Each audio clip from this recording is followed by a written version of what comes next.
One Piece, Thurman. One Piece. This chapter. Boom. Oh my god. Oh, I agree. I'm back with this Okay, chapter. let's just fucking elephant in the room, okay? Elephant in the Luffy room. has Get it out. Arm. Shut the fuck up, whoever just talked. Bro. It's very surreal to be reading these chapters because it's like shit that's been just huge shit is being revealed now, right? So I'm assuming you remember, Thurman, when Doflamingo talked about knowing about what the ancient treasure that they had up in the Holy Land was. You remember that from Dressrosa? Yeah. So essentially, he said a couple things there. He basically said that they weren't killing him because he knew what that was. So he kind of had them in like a blackmail situation where it's like, oh, if you come after me, I'll tell the world what it is, right? But now that he's in Impel Down, they can send assassins. Which, by the way, that last fucking page with Doflamingo, like, oh, they're sending assassins from up there.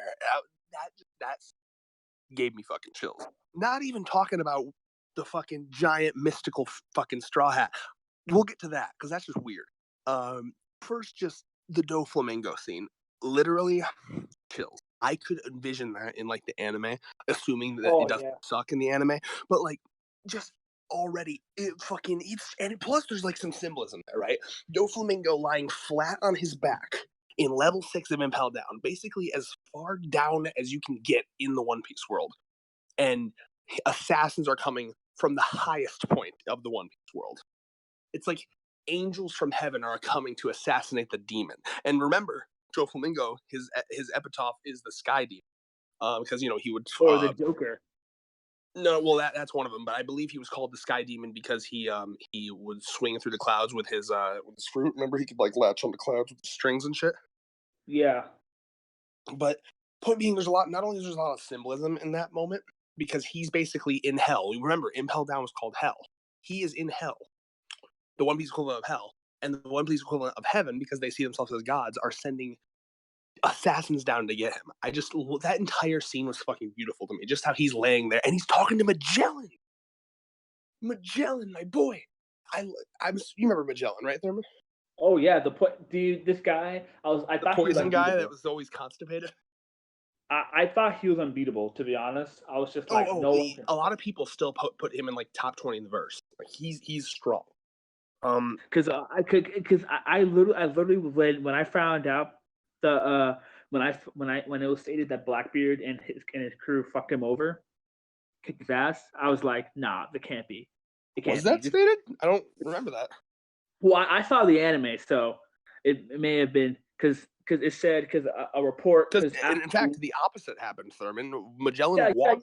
No, I know the opposite happened. Magellan one-shotted them all, but like later on down the road, like after the Marine4 War, a Marine came up to him and he was like, Sengoku. He was like, is Magellan all right? He was like, yeah, he's injured, but he says he's completely sorry for letting Blackbeard and them escape. But that was in the anime. So I don't know. No, that's a scene, but it was never said that he was beaten.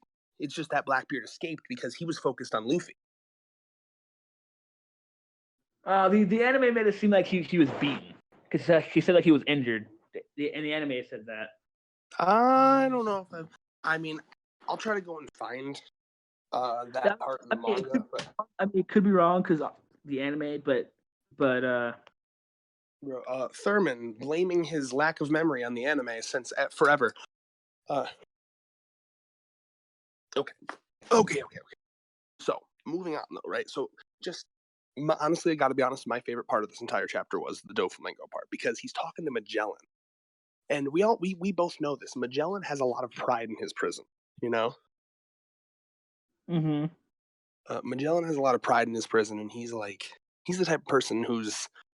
It's interesting to me because the way that Doflamingo words it, it's like Magellan is planning on trying to protect Doflamingo from the assassins, which to me, it gives me the vibe of Magellan being like, those may be assassins from the Celestial Dragons, but you're in my prison now, and no one gets in or out. So it almost sounds like, because it was implied that Magellan moved Doflamingo to level 6 to get him as far away from the assassins as possible. Yeah. So like, I know we probably won't see that go down, but I would love to see that go down. This have Magellan have his little 15 minutes of fame again. Yeah, I Have mean, copy. he definitely is one of the strongest characters in the verse. Oh yeah, by far. I honestly, I feel like even like Dragon would have an issue with him. Well, again, I'm so sick of people fucking putting Dragon on this pedestal. We know nothing about his combat repertoire. The hype is all he needs. The hype, yeah. No, I'm trying to find that scene in the manga here where they talk about let's see, where they talk about fucking what you were talking about here. Oh, here we go. Here we go. I think I found it. It was in the anime though, so the manga could be different. Okay. I just said that. But who was he beaten by? Okay, yeah. No, so this is okay. Oh, okay. So Sengoku says, "How's Magellan?" They say he's been beaten terribly. He's near death. The medics are giving him intensive treatment right now. But being the kind of man he is, he's very upset by his failure. If he could move, he might even take his own life. Don't let him do anything stupid like that. Hold on. Okay. So, okay, here's what it seems like to me. To me, it seems like it's implied it wasn't that Blackbeard himself took him down, but that, remember that, what was I going to say? Remember that Blackbeard had all of the people from level 6? Yeah. I think basically everyone from level 6, and remember it was implied that Shiryu of the Rain, who Blackbeard took? Yeah. Shiryu of the Rain, it was implied to be on like a similar level as Magellan. Yeah, he was like the third in command, second command. So my personal headcanon for that is that it's Shiryu of the Rain plus Blackbeard plus everyone else that he got out. Remember San Juan Wolf too, who's like fucking huge, bigger than Marineford. So yeah, I think it's mostly, the way I look at it is Blackbeard just fucking got a bunch of fuckers and just washed. Yeah. Just That's what sheer I was numbers. saying. Like, not Blackbeard himself kicking his ass, but it's like he basically getting jumped. Yeah. So yeah, that's what I was saying. So it's an interesting thing seeing how he's the strongest, but we haven't seen him since then. So it's interesting seeing how much he's changed. And can I point out that I love this how Oda's just adding like little trivias of like old arcs. Oh yeah, for people with shitty memory like you. Yeah, see, because Oda cares about his fan base enough to give us a reminder, unlike some people. I legitimately do like that. I do. I think that's awesome. You see, what I really enjoy. So like, this is a point that I made to Rebecca, because Rebecca always tells me that she doesn't like One Piece's pacing. She thinks it should be shorter, and I'm very against that. Ew. Yeah. Oh, I agree. I agree with the ew on that. So here's the point I made to her, right? And I wish I could just fucking just get my voice memos from earlier and just play them on the video, but I'll try to recreate it.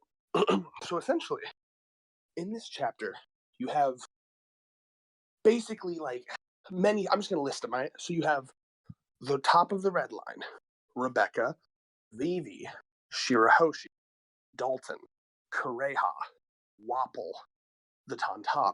All of these things that show up again and interact. Now, if this was any other manga, if they wanted to have this kind of shit happen, I guarantee you at least half of these things would have been just introduced for this arc. And then the author would have had to explain these things for the arc. Like, okay, this is this, this is this, this is this. What Oda is able to do by having a series this long running and a world this well developed is basically, when I look at Shirahoshi, when I look at Vivi, when I look at Rebecca, and they're all talking about how they owe Luffy, how Luffy has done so much for them. This is not just the author showing, this is not just the author telling us that this happened. I can look at each one of those as they're saying how much they appreciate Luffy. I can look at Vivi and be like, I remember that like fucking 100 chapter plus arc where Luffy did shit for your village or for your town and country. I remember when Luffy fucking saved Dressrosa. I remember when Luffy fought Crocodile and reassured Vivi through, I remember when Luffy bounced on Shirahoshi's tits. I remember this. This is all shit that happened, And this is shit was not just told to us like, this person and they're friends with Luffy. No, each one of these fucking people, each one of these characters has had their own arc where they got to develop naturally, have moments with Luffy, and just feel overall natural. And now a chapter like this, seeing all of these creations of Oda come together, creations of Oda that have gotten 300 plus chapters among them just for them to develop in their stories and shit. It feels so natural and so real. This is why I love this chapter so much, because you have the Red Line, which was foreshadowed way back when they first talked to Crocus. We knew about the Red Line. The Holy Land, which has been foreshadowed for so long. Every time we saw the Gorosei back in Logtown, you have Impel Down, which got a whole arc. So the second it flashed to Impel Down with Doflamingo, immediately my head's like, I know the fucking blueprints of Impel Down. I know exactly how it's laid out. I know what the guards look like. I know who works there. I know what the levels are like. I know all this. Because Oda has developed a world through this fucking series. A world so big, so massive, that a chapter like this, where he brings together all of these characters, it feels so natural, so real. I need nothing explained to me because the entire series has led up to this point, and it's fucking beautiful. Yep. Oh my god. I'm pacing back and forth in my room right now. This is the Oda effect right now. The Oda effect. Like, it's just so fucking good. Okay. So, moving on to the chapter. Wow, goddamn. So, can we just... We'll get to the fucking... Because you know... I just have to... I have to point out the small stuff. This is what's great about One Piece, right? You have to notice that, like, every character in One Piece... Like, not every character, but certain characters have unique laughs. Yeah. And, like, more pulls Ma. Waffle's fucking wife. Her laugh. She's like Kotsu, and then like he starts off with like the ma, and then he goes into the ha ha ha. That's so funny. Dude, Oda gives every fucking character. They all have their own different laughs. I'm like, how have you not run out by now? But so let's talk about a couple things. Number one, you want to talk about fucking detail, good ass detail from Oda. I love that he put it so very first page, right, where it says your bubble will, you got to change into these reinforced bubbles because your bubbles aren't going to work here, right? I love already that they put that in because do you remember back at Subodi Archipelago, it was revealed that the bubbles, once it got above a certain point, they'd float up and like they'd pop. Yeah. Remember they'd pop after a certain point because they'd get out of like the climate of the island. So already, this is Oda, man. Like so many other because last chapter when they were rising in the gondolas, I saw a reviewer that assumed that Oda forgot. They were like, "Oh, I guess Oda forgot about that. It was a long time ago." No, he fucking didn't. Because it's Oda. He puts in that little tiny fucking piece of dialogue just to remind you that no, I'm Oda. I never forget. God damn, it's good. I am God Oda. Let's talk about this staircase, right? I don't know if you realize how big this staircase is, because let's remember how big Shirahoshi is, and she's a fucking dot. Reminds me of Stairway to Heaven. That's a song. I don't know what else you could be referring to. Just Stairway to Heaven. I guess it's a song. Is there a picture of Stairway to Heaven that you're referring to? But I thought it was like a thing. I don't know. Okay. David, if you want to unmute and troll him, you're welcome to.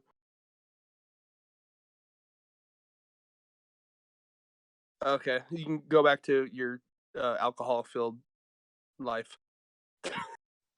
I was trying to make a joke. I couldn't think of one. Go back. Epic fail. Shut up. Back, you devil fruit. Back. So no, that was cringe. Get out of here. All right. Again, can we notice how fucking good the art is in this chapter too? Like Oda paid special attention to make this fucking place feel otherworldly. Oh yeah, especially I love the shot where it actually shows the Holy Land. Like I'm at the castle right now with all the. Good. Yeah, it's where the forest is and stuff like that. I really like that. It's okay, I thought you were gonna continue. Sorry. Oh yeah, no, yeah. It's the way because look at the attention to detail to this, right? It's fucking amazing. How about the forest? That fucking huge ass castle. Castle's huge. It's like it's fucking large as hell. So I'm just like, okay, So it's time to talk about my fucking second favorite part of the chapter, right after the Doflamingo part. Okay, this fucking part of this chapter threw me off so much that I literally was laughing. It was like one of those dark laughs. It's like a laugh when like you see like a character get like one shot killed in like Hunter x Hunter. You know how often that shit happens, where they're just dead, and you're like, what the fuck?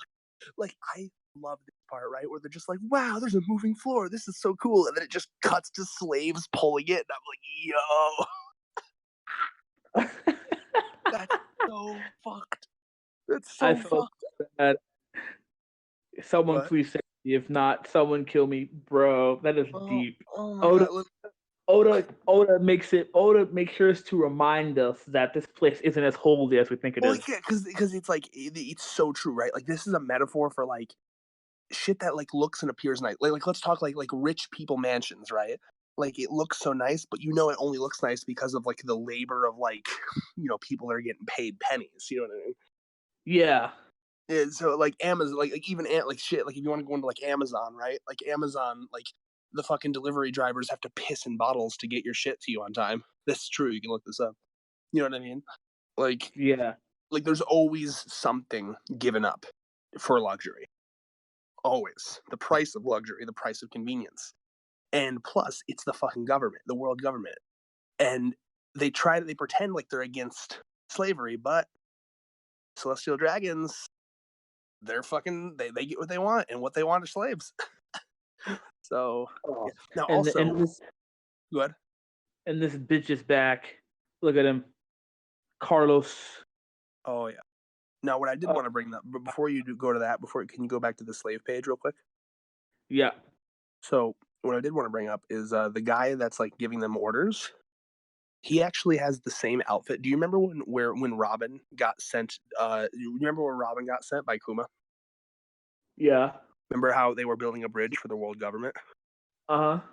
The people that were ordering them around, they were wearing that same outfit. Oh, was that? Because I remember you telling me like That was the cover story in the manga, but it was still canon, the cover story. Yeah. Yeah, I know about that. So she was actually in like that specific cover story.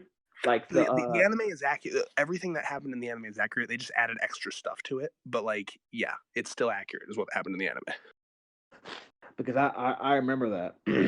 Clear as day. Here's what would happen, right? So like the cover stories would like have like the bare essentials, right? So it would be like Robin landed here. Robin meets a girl. The girl talks to her. Now they're working on the bridge. You know, it's just like snapshots, right? And then the anime would make like an episode out of that blueprint. You know what I mean?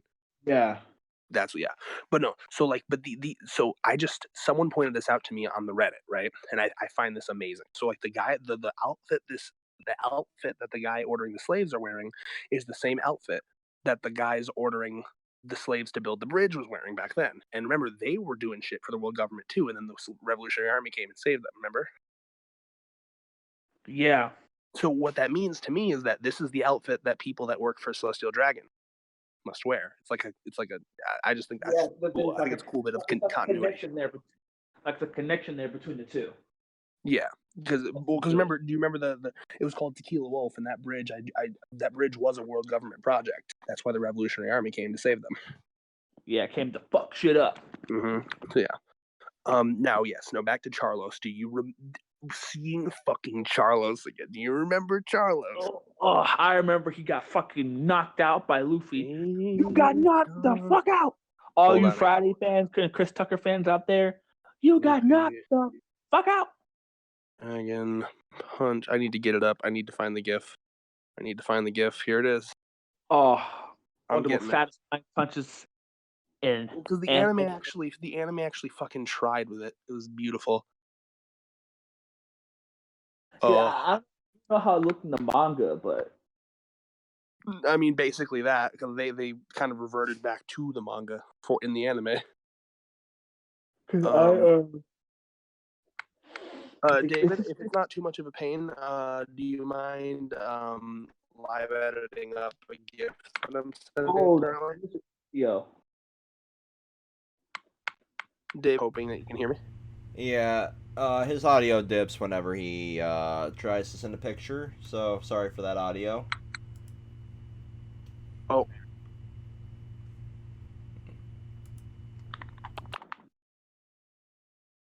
Okay, it's sent. Is my audio back? I apologize. Yeah. My Wi-Fi is just that bad, ladies and gentlemen. Yeah, could you just put that GIF up for us real quick as we continue to talk about Charlos? You can keep it up for a good 10 seconds. Just keep it small. So, Thurman. This is the same man. This punch here. Oh my god, that's sexy. So, the sexiness of that punch is just too much. So, oh my god. Okay, anyway.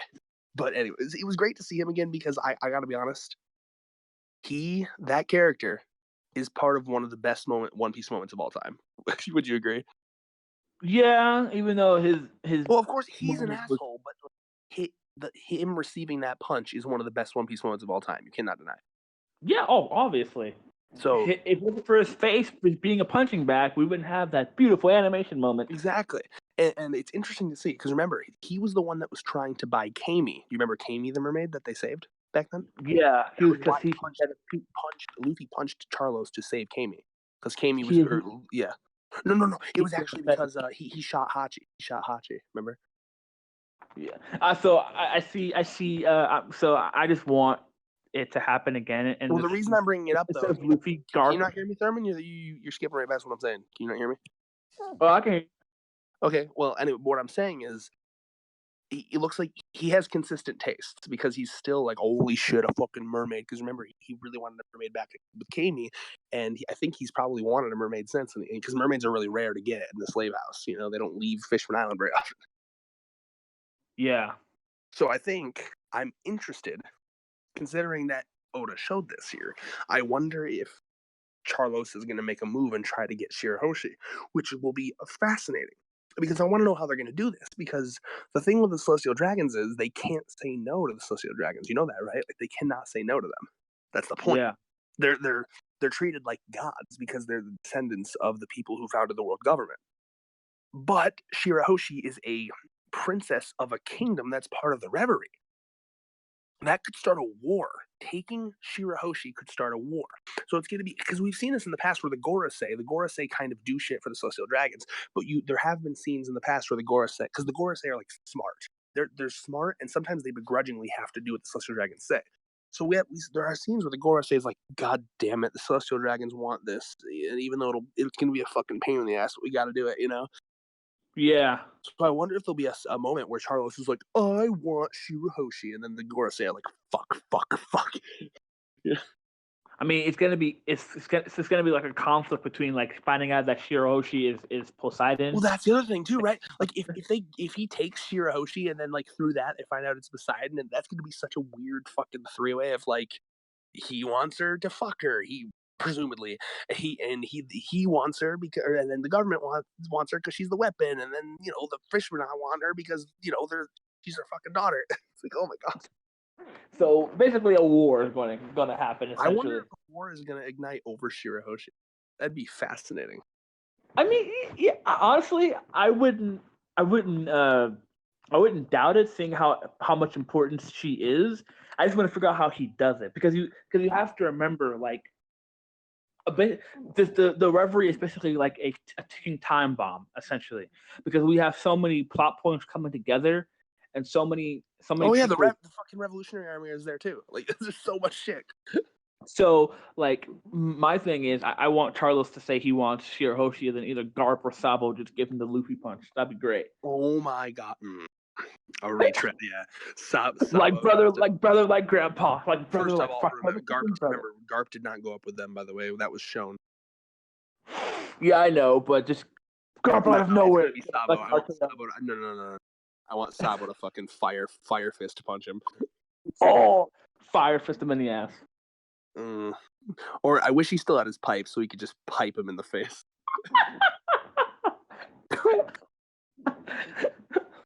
Bro, like you realize if they hit a fucking Celestial Dragon, they have to send an admiral up here too. Right? Oh, the admirals are already fucking here. The admirals are already fucking here.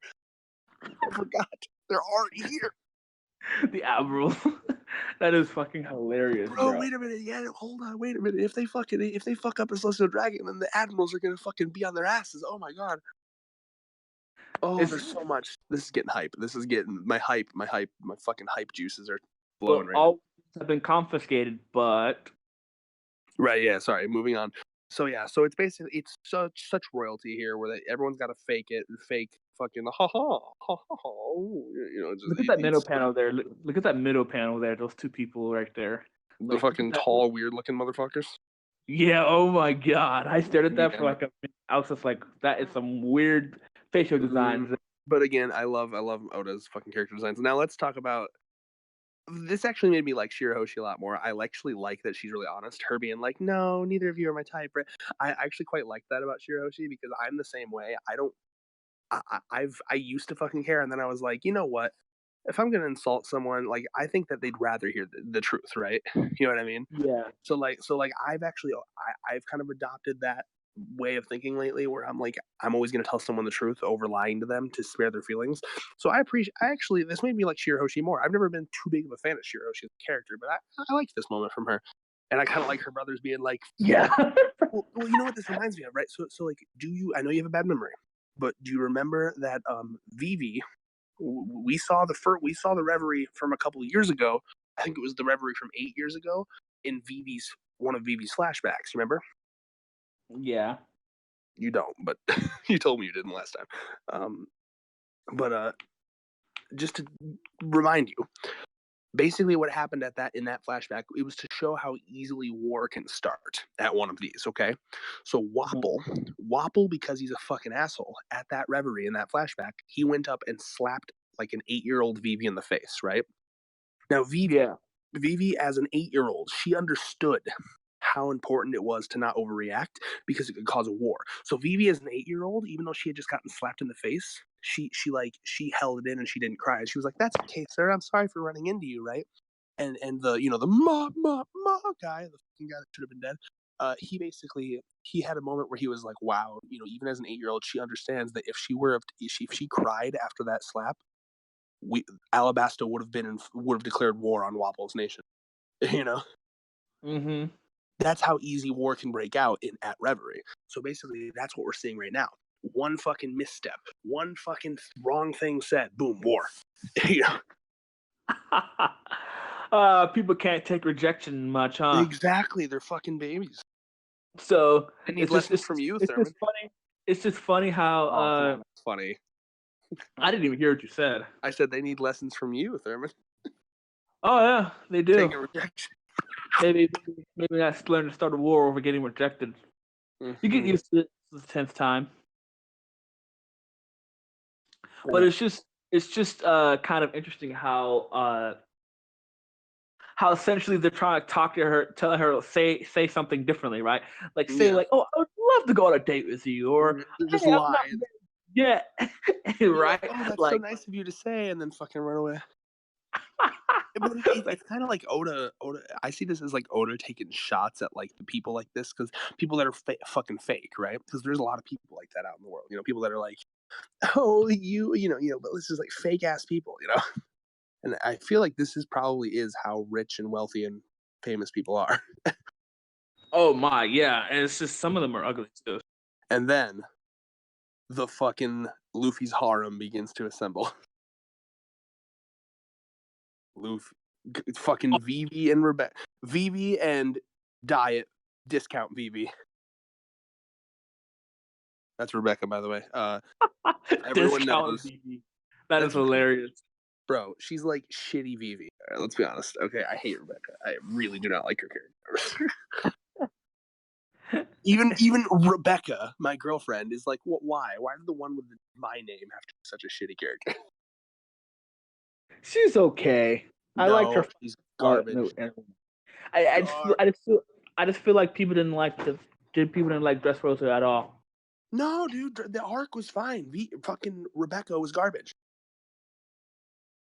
Rebecca as a character was not even close to as like charming and like having such a good personality as Vivi. Vivi, I fucking love.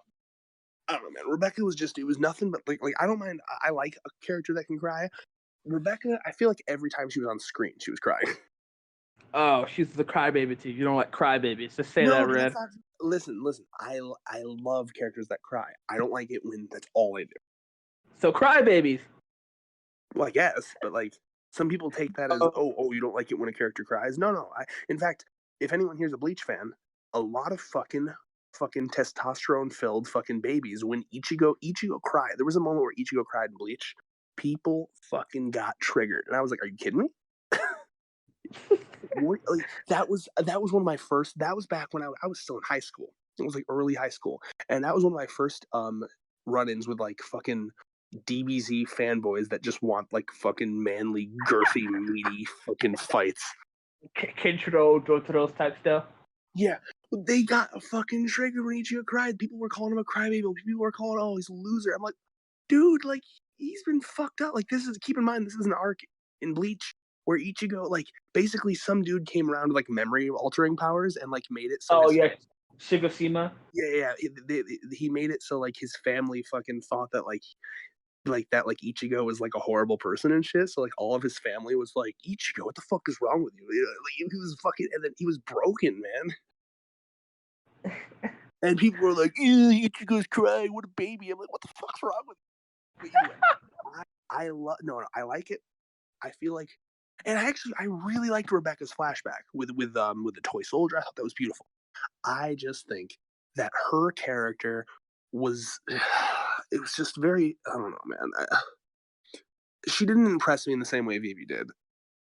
Like, obviously, okay. I mean, compared to Vivi, she doesn't compare. But I mean, she's still an in the form of what she was doing. Like, I like her commitment. Like, I like how she. Answer me this, Thurman. My favorite moment with Vivi ever is when she's on the top of the tower and she's screaming desperately for the war to stop, but no one can hear her through the fighting. You remember that moment? Yeah. Please stop fighting! Stop fighting! You know that moment. Yeah. Which, by the way, do you want a fun fact? Do you want a pop trivia fact? Let me hear it, boy. I've read all of the SBSs, which is the Oda talking about shit. Someone asked him what was one moment where Oda actually got emotional while drawing it, and he said that the one moment up till now where he's actually gotten like teary while drawing it was that the "Please stop fighting" where Vivi was screaming it. Damn. Yeah. Oda's a sensitive man. But and again, call me out if I'm wrong, but I'm 99% sure that I read that somewhere. Anyway, so. But back to that, right? Is there any moment that you can tell me that Rebecca did that is as powerful as that? No, but I'm saying, I'm not comparing them. I obviously Vivi's a better character. You shouldn't. Who would you rather waifu? Who's better? Obviously Vivi. There you fucking go. But you're missing the point. I'm playing devil's advocate here. Okay, she's not better than Vivi, but as a character herself, she interested me because of her fighting style and what she was going through. What was her fighting style? Being hated, not killing, just having like a swift thing, being able to knock someone off the thing. It was dope. It was original. It was, I feel like she never. The other sad part is I feel like she never got a W. Like Oda never gave her a W. Like she was always losing. I mean, hell, even fighting against Doffy, she failed. But I mean, at least that. Like she had her moments. I don't think she's as terrible as everyone says she is. Mm-hmm. And also, I got to be honest. I guess it's just this is the product of what Oda does with his female characters. But like, I hated her fucking outfit. I hated her fucking outfit in the arena. It was so cringy. No, it was so fucking cringy. Like, I'm like, you're not gonna wear that, battle. Like, you can wear fucking armor. You're a gladiator. What's wrong with you? Oh god, that shit. Like, this is why I like Koala so much. Koala from the Revolutionary Army. You notice she never wears stupid shit. She's actually one of the few characters that Oda hasn't like fan serviced, and I'm like, thank you, Oda. This is why Koala is one of the best girls. Either way, fuck Rebecca. Moving on. The tatas on her are more interesting. Thurman. Thurman, are you alive? Yes, I'm alive. Continue. All right, let's move on. Either way, that's my thing with Rebecca. I don't know, man. Maybe I need to reread Dressrosa. I get where you're coming from. Not a lot of people like Dressrosa. I like Dressrosa. I don't like Rebecca. But I mean, honestly, you're the first one that I heard that said they like Dressrosa. I heard Dressrosa. Would you not like Dressrosa, my dude? You got fucking Fujitora, you got Sabo, you got my main man Bartolomeo. # best character. Bro, but trust me, I've heard a lot. It's like I've in my shitty Facebook groups, as you call them, I've seen a lot of people say they did not like Dressrosa at all. That's like their least favorite arc. I'm just like, why? I love Dressrosa. Are these the same people that say that this recent My Hero arc was shitty? I don't know. Fucking garbage. But no, I liked Dressrosa. I think that the only thing I will say about Dressrosa is the pacing was a bit off. It was just little long, and I normally don't say that, but there were some moments in the middle with the Tontatas that went on a bit too long, I think. But what I will say is that it gave us Bartolomeo, it gave us some amazing law action, it gave us Fujitora, it gave us Gear Forth, it gave us Sabo, it gave us God Usopp. So it's anyway. But Rebecca, I don't know. I have to reread it. But yeah, so moving on. Just all these interactions is great, and trying to think. I'm just going through here. So they have like the moment where they're like, oh my god, you're indebted to Luffy. I'm indebted to Luffy, and then Shiro, she leans down. You're indebted to Luffy. I like Luffy too. Holy shit. And it's just a great moment. They all have to hide that the fact that they're friends of Luffy. So yeah, and I gotta be honest, one of the cutest panels I've seen in One Piece period is the double thumbs up from Rebecca and V over here. That's fucking adorable. So are we. I've been done with the Luffy sama. So are we. That was. Can we just agree that that's just so fucking cute? Yep, that's a moment. Because it's also so very wholesome too. You know what I mean? Like it's just wholesome as fuck because like it's just three women talking about the fact that like basically their entire countries and lives have changed simply because of the Straw Hats, and they just look so fucking happy, and to like be able to be gathered and talk about like their mutual respect for that crew, and it's just so cool. And plus they're cute as fuck. What I will say though, and someone pointed this out, and I think that it is a good thing to point out, one of Oda's weaker things when it comes to his character designs, is that all of his women kind of have same face syndrome. Yeah, I agree. Oda is very bad at that, and you can see it when Rebecca and Vivi are next to each other. It is just, oh god, Oda. It's like it looks like Rebecca looks like a younger version of Nami. Rebecca there looks like Nami, yeah. So I'm just it doesn't really bother me too much because the good thing about Oda is go ahead, yeah. The good thing about Oda is that type of situation is they look like each other, but I can completely tell the difference because Oda makes their characters so different and so unique that I agree. Yes, I agree with you. In fact, I really, really, really like that Rebecca has the Tontatas crawling all over her dress. That makes her really easy to pick her out, Yeah. But what?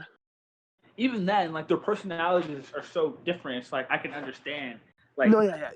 He's fucking fast. He's fabulous at writing different personalities and shit. But like, I gotta be honest, we have to look at this not from like an SJW cringy feminist point of view, but like just from like a reasonable women's point of view. Okay, I've talked to women like this series, and it is very fair to say that it's kind of frustrating to me, at least, that you see. And I've talked to a couple of women that feel the same way here. You see in this series, you see men have such a variety of designs. You know what I mean when I say that, right, Thurman? Like you see the fucking huge variety in designs he does for men, right? Yeah. But for women, it is literally just smoking hot or ugly. Those are the two options. And it's just kind of, I gotta be honest, it is one of the things that has always kind of pissed me off about Oda. I think he does it too much. It's just, he's such, and literally the only reason he gets away with it is because he's such a good writer. He makes fantastic worlds, he makes fantastic characters. Luckily, even though their designs are very, very boring and the same, luckily he gives them character and they have like very important roles in the story. So it's really only the designs that are lacking here. But I rarely call Oda out on this, but it was very apparent in this chapter, and I have to call him out on it. his women designs, they all have the same goddamn body type. They all have the same goddamn face. And it's bullshit. I know that he can design characters better than this. I have seen what he does with men. So to me, it's just a little bit bullshit. I think he could. I think he should. You think Like, he's, look you at think fucking. This is why I like Togashi, right? Like Togashi. Like, look at Melody as a perfect characters like Melody, characters like Pakunoda from the Phantom Troop. You know, you have women that are like average, and like you have beautiful women like Shizuku and Machi. You have average looking women like Pakunoda, and then you have like pretty ugly women like fucking Melody. And they're average. They have average fucking body types. Some of them are a little more chubby. Some of them are flat. Some of them are. It's just I. It'd just be nice to see a variety of designs for the women. That's all. You know what I mean? right? I mean, I feel like. Do you think it's a case of Oda just being lazy, or No. It's a case. Oda has answered this in the SBS. It is a case of drop down the fucking hater shades and deal with it. It's literally basically what it was his response. His actual response was, it was like, "Oh, Oda, why do you draw all women, you know, with the hourglass figure, blah blah?" And his literal answer was, "I draw women the way men dream them." the way you cut off there? You said drop. It's like I draw women. The wording was something along the lines of I draw women the way that men dream them to look, essentially, like the women of men's dreams and shit. He does not hide from the fact that he is personifying like this perfect image of beauty in his head. He knows what his target audience is. He knows it's boys, and he doesn't give a fuck. He's said this many times. Every time someone calls him out on it in an SBS, he kind of does the whole "we'll fucking deal with it. It's my series, and I'll draw." And I respect him for his "I don't give a fuck" attitude, but I still think it's just come on, man. I can't help but laugh when he said, like, I do laugh at it when he's like, "Yeah, well, go fuck yourself." I do laugh. I'm like, well, that's pretty amazing, but also, come on, Oda. You know, I mean, basically, it is that no. Oda just self-admittedly he's a perv and he draws women the way he wants to see them. You know, that's literally what he says. So Hey, I respect it. I mean, I can't fault him for that. If you're serious, I kind of a little bit can. Like, I'm like 50-50 on it, right? Like I want some diversity in the women because, like, you got to understand it. Think about it. I know it's hard for us to imagine it from this perspective, but do keep in mind, like, if you're like a woman growing up reading, like, if you want to read One Piece, right, it might be easy to feel alienated. Like you know how, like, especially for women, like the standard of beauty. I don't know. I just try to look at it from their perspective, and trust me, I am very anti-SJW feminist, but I do feel like that's a fair point. Me personally, I feel like I don't know if this is really true, but I feel like Oda in that instance, he's trying to. I think he's looking more towards personality wise, because we can all agree Nami is a very, very good looking character, right? She's a very good looking woman, but you wouldn't really date Nami because of her personality. You told me Very that. true. So I think I'm gonna play devil's advocate here. I think in a sense Oda does this in Coda, it's not in a sense kind of focus on the beauty, focus on the personality of the person. Because there are a lot of beautiful women in One Piece, but their personality. Here's the problem with it, and even King of Lightning brings this up. They're all the same.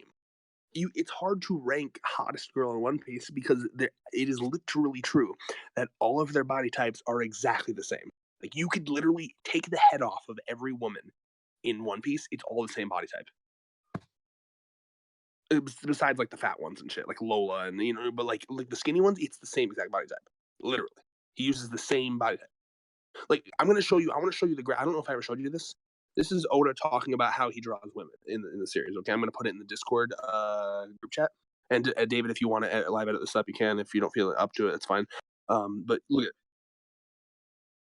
right, but that's fine. People come to. Okay, you see that fucking graph? You see that shit? That's literally from Oda in an SBS. He draws a fucking X and two boobs. And that's his fucking body type for every woman, every skinny woman. That is not funny at the same time. It's funny. So again, like, I just, oh my god, it's like looking at it's like looking at a puppy that just rolled in the mud, and it's like, you're cute, but I can't be mad at you, but I kind of can. I'm like, Oda, I love you, but, like, please. on. You're alienating women. You realize how hard it is to fucking like. It's kind of hard. I remember, especially when I was remember I told you about like my past crush that I had, Deanna. Mm-hmm. Mm-hmm. I wanted to watch One Piece with her, and as it like slowly, because you know how it like slowly gets more and more fan servicey. Mm-hmm. I was like so concerned. I was like, oh no, here it comes.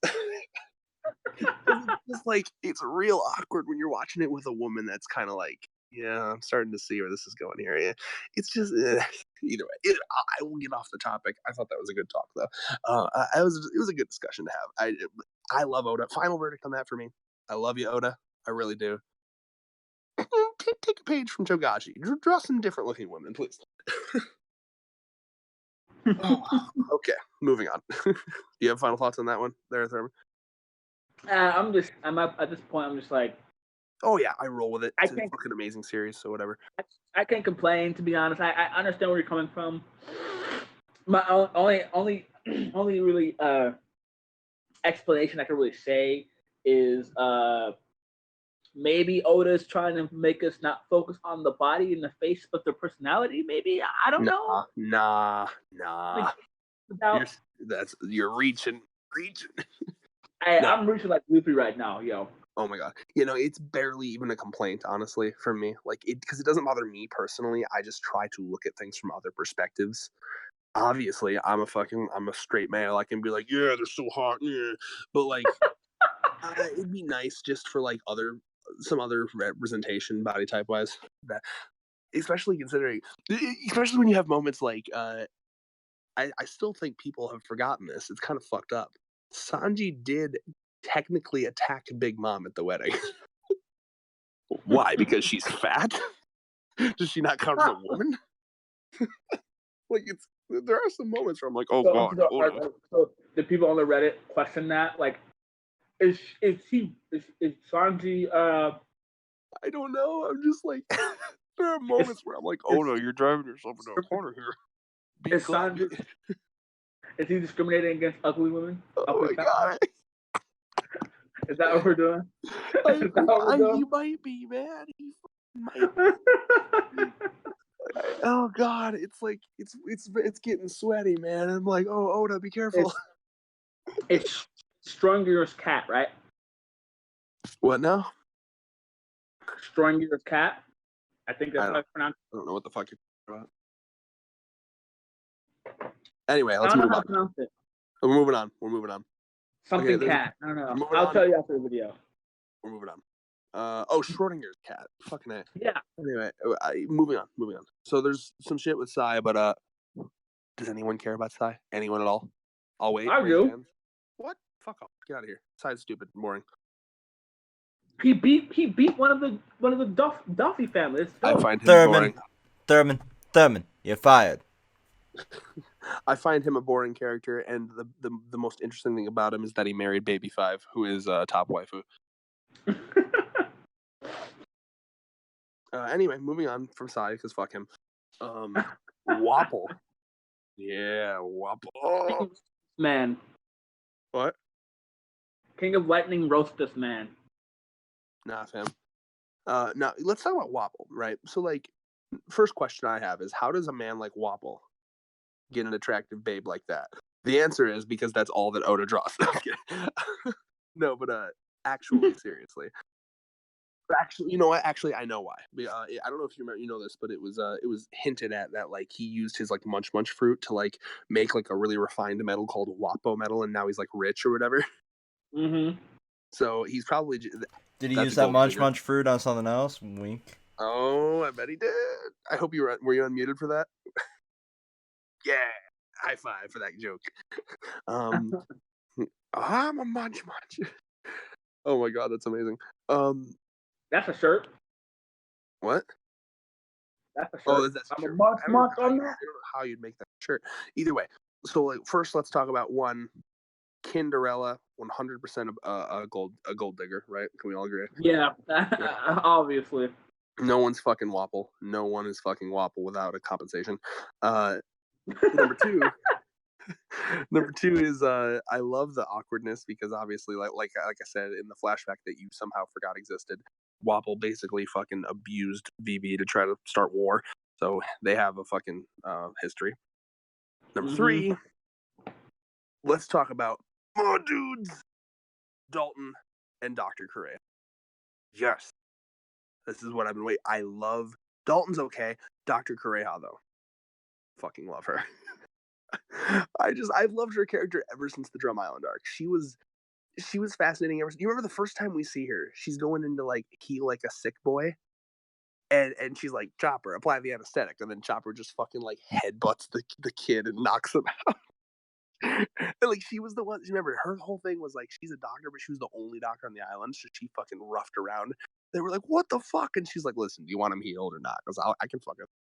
By the way, I'm taking half of your fucking profits for the next like month." And they're like, "What?" And it's like, "Listen, do you want him healed?" Like that's the kind of shit she do, which is why I love the line. I love the line later where she's like, I gotta find it. Where she's like, if I knew you were a fucking queen back then, I would have jacked up my price.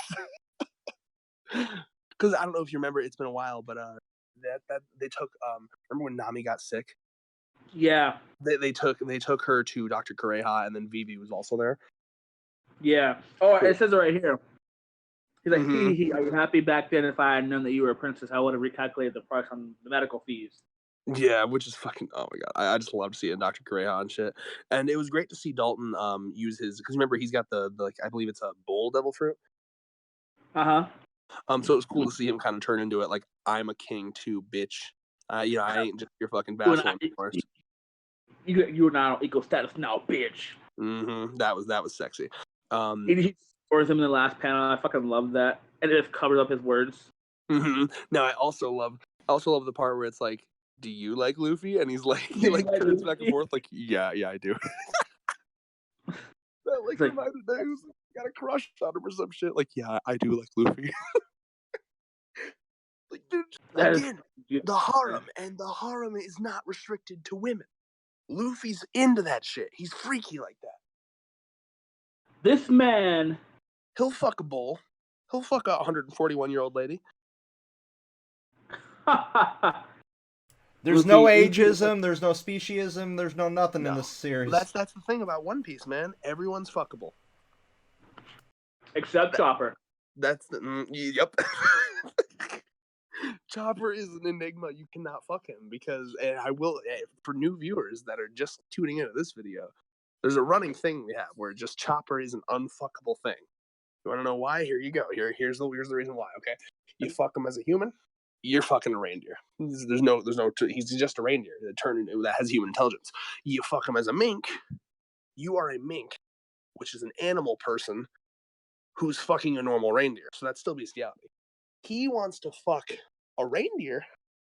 He can't do that because he's a reindeer with human intelligence. So it's just weird and morally wrong. You know what I mean? He'd be fucking like he'd be like, oh yeah, and the reindeer would be like, meh, meh. So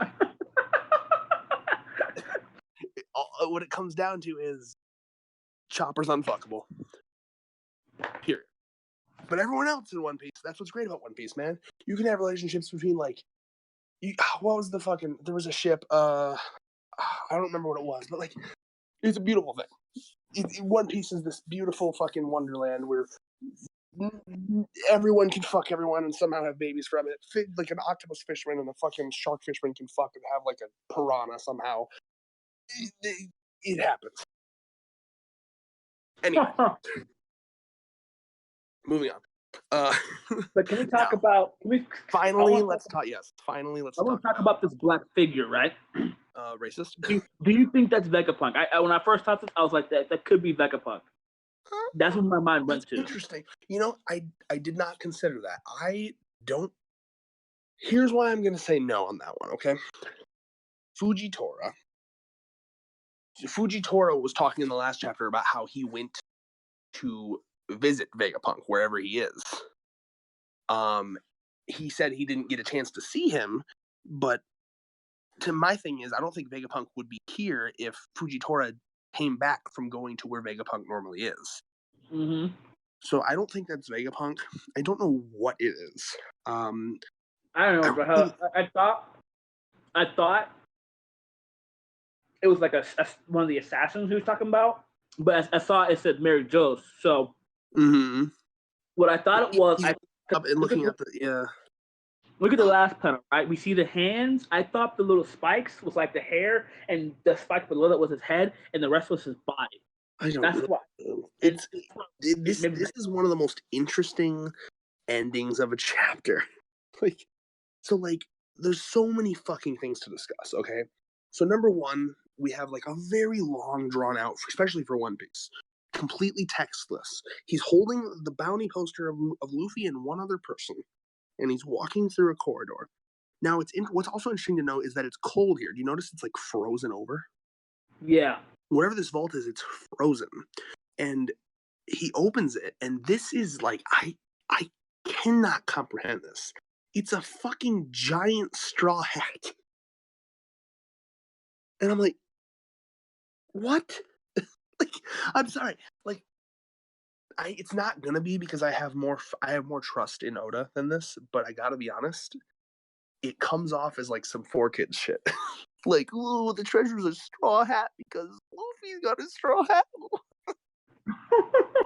Now, again, I trust Oda more than this, but he really fucking threw me off. I was like, what? So fucking weird, because I had heard a lot of theories about what the ancient treasure would be. My personal favorite theory was that they had basically the devil fruit tree, like a tree where all of the devil fruits originate, and like that's why the government has like such a big monopoly on the devil fruits, like because you see shit like I don't know if you remember in the Water 7 arc when Spondum got devil fruits for the CP9 members, they asked him where he got them, and he was like, "Oh, the government has connections," you know. So a lot of people thought it might have been like a devil fruit tree, which I was like, but that makes a lot more goddamn sense than a fucking hat. What's your thoughts on it? This is one of the most confused I've ever felt at the end of a chapter. So, what's your thoughts? Me, to be honest with you, after this chapter, I was like, okay, what could this really mean? You know, because we see, to be fair, Luffy isn't necessarily the only one with the straw hat. It got me thinking about Shanks as well, because Shanks was the one who gave Luffy the straw hat. And Goldie Roger gave Shanks the straw hat. Yeah. So my thinking is, it's like the straw hat has a meaning of like people who like, it's kind of like a because the Shanks wasn't necessarily never Pirate King, but I feel like the hat could be like signifying like passing down the torch in some way. But why would the Celestial Dragons have it then? Why would the government have it? See, that's what I'm tossed on. Like maybe the hat signify. I thought this maybe was something under the hat, and Oda was just fucking with us or something like that. Yeah, I thought that too. Legitimately. Like I like maybe something under the hat, because the hat. Looking at the hat looks pretty big actually. It looks like huge. It's like giant, unless this fucking thing is small. So I'm kind of like, what, like the hat. I feel like the hat. If there's something really under the hat, I feel the hat signifies something. I thought, I was thinking outside the box here, like could it be something under the hat, or could the hat be like the treasure? I feel like maybe the hat signifies something, and like whoever, like if you pass on this hat to whoever's going to be like who's going to ever like make a statement in the world. But I guess Shanks gave his away too early. Why would that be? You have to remember what Doflamingo said about the fucking treasure, man. Like he said shit like, here, let me find the fucking pages, okay? Because he was saying shit like, if I had it, I could like fucking make the world bow to me and shit. Like, hold on. See, that's what's confusing to me. I don't know, man. It's just, I know it's stupid theory, but it's just like, at this point, I don't really know. No, fam. Because there's only 3 people in the series that has had a straw hat, and each one has had more or less an effect on the world as a whole. So it's kind of like, is a straw hat like a metaphor of some kind, or what? Okay, here, wait. So, okay. So, let me find the part here. So, okay. So, to them, I was the worst. This is what Doflamingo said, okay? So, to them, I was, okay. Okay, to them, I was the worst kind of fugitive, with one ace up his sleeve. Once the celestial dragons realized they couldn't kill me, they grew quite cooperative. And then there was that day, years ago, when the power of the Opie Opie no Mi fell into my grasp. That's when I was able to make use of Mary Joa's treasure to cease the. Oh yeah, basically he's. This is where he says that, like, no, this is where he says, if I had your fruit, I could have gotten it or something. So it's implied that he would have stolen it if he had lost fruit, I think. Hold on, let's see here. Let me find the part. He says, that's what. Yeah, if I had the power of your Opie Opie no Mi in my hands that day, I would be able to use the national treasure of Mary Jo's to control the world itself. That's how useful the power you hold can be. Um, so he wanted the Opie Opie no Mi to steal it. So basically, all we know about it is he wanted the Opie Opie no Mi to steal this thing and to use somehow to either steal it or to use it some way. And he Okay, also so implied.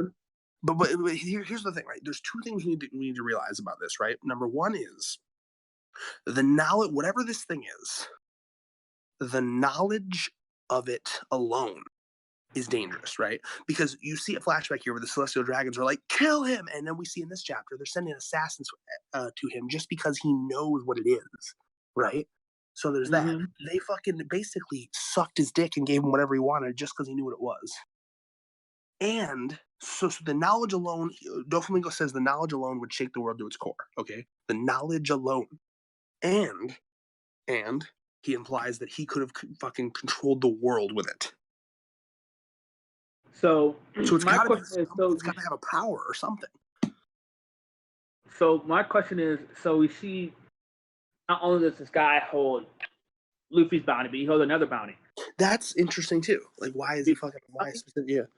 Do you think that could be Law's bounty? Because if Doffy says that he needs Law's fruit to essentially get this ability, do you mean that Law has a bigger meaning in the story than we originally thought, or could it be Yeah, someone? I assume so. I still think that Law's gonna die. I'm getting death flags on Law, dude.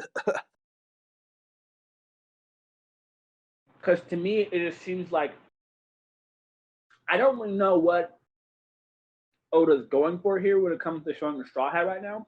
Yeah, it's very Because strange. my first thought was, oh, it's a symbolic sense or something along No, those but lines. again, like Oda's not gonna go he's not gonna go symbolic here. That's not the type of writer Oda is. It's like he even said. Remember when someone was asked him if he was gonna go all symbolic with what the One Piece was, and Oda was like, "No, that'd be stupid."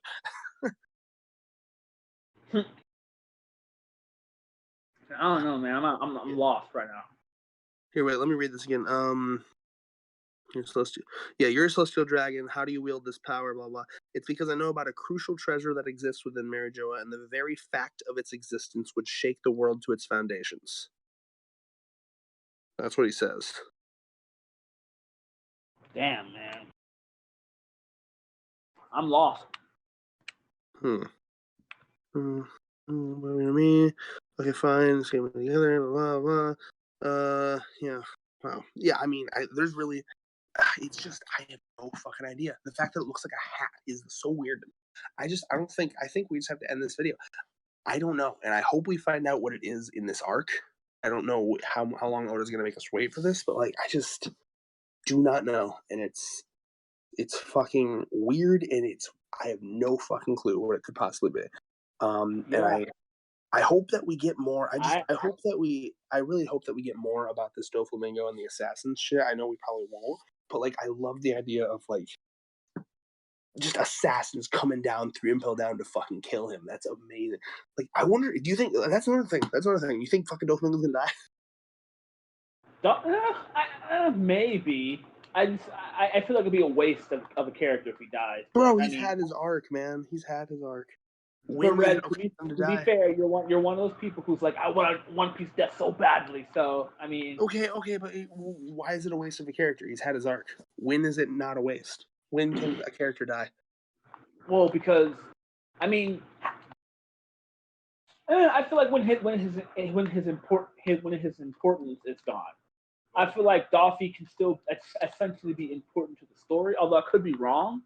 But I mean, like, because I feel like if people find out what it actually is, like if it becomes significantly know what the info that Doffy knows, I feel like Doffy's useless at that point. We can kill him off.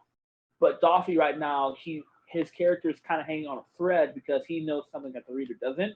So once I wonder if he could I don't know how he would do it because he's impelled down, but I wish he could pull a Goldie Roger and fucking tell the world about it before he dies.